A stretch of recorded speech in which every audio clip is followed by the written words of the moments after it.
Assalamualaikum warahmatullahi wabarakatuh. Perkenalkan, nama saya Sabina Rahma. Saya dari Prodi Pendidikan Ekonomi Universitas Pencasakti. Di sini saya mau menjelaskan tentang konsumsi, tabungan, dan investasi. Oke teman-teman, kita simak video selanjutnya ya.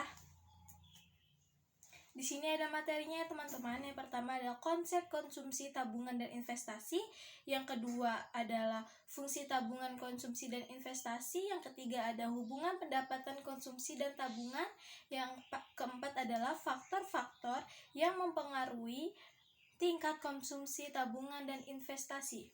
Oke teman-teman, kita simak selanjutnya. Yang pertama adalah konsep konsumsi, tabungan, dan investasi. Konsumsi merupakan tindakan pelaku ekonomi, baik individu maupun kelompok, dalam menggunakan komoditas berupa barang maupun jasa untuk memenuhi kebutuhannya. Yang kedua adalah tabungan.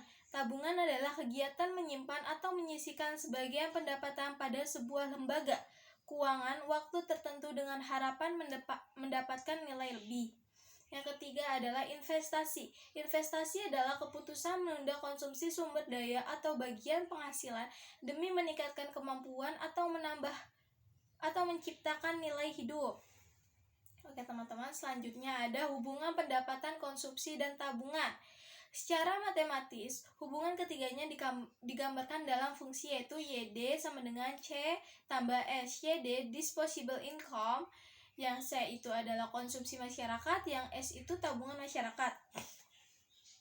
Oke, di sini ada pengertian fungsi konsumsi. Fungsi konsumsi adalah suatu fungsi yang menggambarkan hubungan antara tingkat konsumsi rumah tangga dengan pendapatan nasional dalam suatu perekonomian. Persamaannya yaitu C sama dengan A tambah B Y. Keterangannya, C adalah tingkat konsumsi, A adalah konsumsi rumah tangga secara nasional pada pendapatan nasional 0. B adalah kecondongan konsumsi marginal. Y adalah tingkat pendapatan nasional. Di sini ada pengertian fungsi tabungan ya teman-teman. Fungsi tabungan adalah suatu fungsi yang menggambarkan hubungan antara tingkat tabungan rumah tangga dengan pendapatan nasional dalam perekonomian. S sama dengan min A plus 1 kurang B dikali Y. Keterangannya, S sama dengan besarnya tabungan atau save. A adalah konsumsi yang harus dipenuhi pada saat pendapatan 0. 1 kurang B adalah marginal percentage to save. Y adalah pendapatan nasional.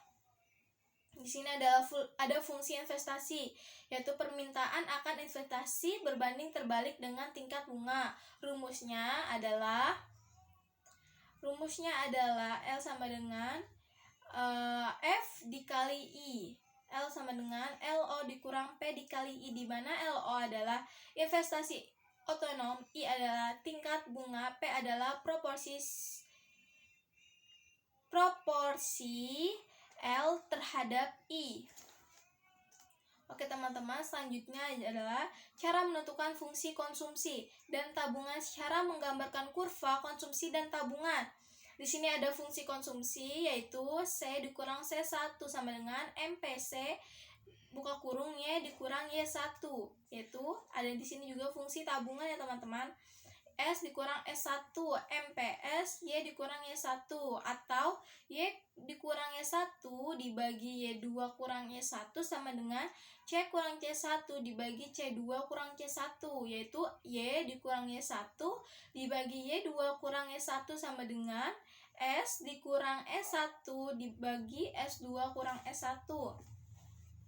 Di sini ada faktor-faktor yang mempengaruhi tingkat konsumsi, tabungan, dan investasi. Adalah faktor yang mempengaruhi tingkat konsumsi yaitu adalah faktor internal ya teman-teman. Antara lain jumlah pendapatan, komposisi dari suatu keluarga yaitu jumlah usia dan jenis kelamin, kebiasaannya, gaya hidup, dan kegemaran. Dan di sini ada faktor eksternal yang antara lain lingkungan tempat tinggal, budaya yang berkembang, kebijakan pemerintah, harga-harga barang, dan ilmu pengetahuan dan teknologi yang berkembang. Di sini ada faktor yang mempengaruhi tingkat tabungan, yaitu 1. Besarnya atau kecilnya pendapatan. Yang kedua, tingkat rendahnya suatu bunga naik. Yang ketiga, keinginan untuk menabung. Yang keempat adalah tingkat inflasi. Di sini juga ada faktor yang mempengaruhi tingkat investasi. Yang pertama adalah jumlah permintaan terhadap barang atau jasa yang potensial. Yang kedua adalah tingkat suku bunga bank. Yang ketiga adalah stabilitas keamanan suatu negara. MEC, Marginal Efficiency of Capital, yaitu kemampuan modal yang digunakan suatu perusahaan untuk menghasilkan pendapatan. Oke, di sini juga ada faktor-faktor penentu konsumsi dan tabungan ya teman-teman. Yang pertama itu yang pertama itu kekayaan yang telah terkumpul. Yang kedua adalah suku bunga. Yang ketiga adalah sikap berhemat. Yang keempat adalah distribusi pendapatan. Yang kelima adalah keadaan perekonomian. Di sini juga ada faktor penentu investasi ya teman-teman. Keuntungan perusahaan, efek pertumbuhan pendapatan nasional. Yang ketiga adalah perubahan dan perkembangan teknologi. Di sini ada marginal percentage to save (MPS), yaitu adalah kecenderungan menabung marginal, merupakan perbandingan antara pertambahan tabungan MPS sama dengan. Di sini ada rumusnya teman-teman. Keterangannya adalah MPS adalah marginal propensity to saving, yaitu kecenderungan nabungan marginal. Yang S yaitu pertambahan tabungan, YD yaitu pertambahan pendapatan. Average propensity to save (APS), kecenderungan menabung rata-rata, merupakan perbandingan antara tingkat tabungan S dengan tingkat pendapatan. Hubungan antara pendapatan dan tabungan dinyatakan dalam rumus Y sama dengan C tambah S. Keterangannya adalah Y adalah pendapatan, C adalah konsumsi, dan S adalah tabungan. Oke, di sini antara MPC dan MPS mempunyai hubungan yang cukup erat ya teman-teman. Hal ini bisa kita buktikan dengan pergunakan persamaan sebagai berikut. MPS plus MPC sama dengan 1. MPC sama dengan 1 dikurang MPS, atau MPS sama dengan 1 dikurang MPC. Hubungan antara pendapatan, konsumsi, dan tabungan dinyatakan dengan rumus sebagai berikut. Y sama dengan C tambah S. Y sama dengan pendapatan, C adalah konsumsi, S adalah tabungan. Antara MPS dan MPS mempunyai hubungan yang cukup erat. Hal ini dapat dibuktikan dengan menggunakan persamaan sebagai berikut ya teman-teman. MPS sama dengan MPC sama dengan 1. MPS sama dengan 1 kurang MPS, atau MPS dikurang 1 kurang MPC. Oke teman-teman, terima kasih sudah menonton video saya. Semoga bermanfaat. Wassalamualaikum warahmatullahi wabarakatuh.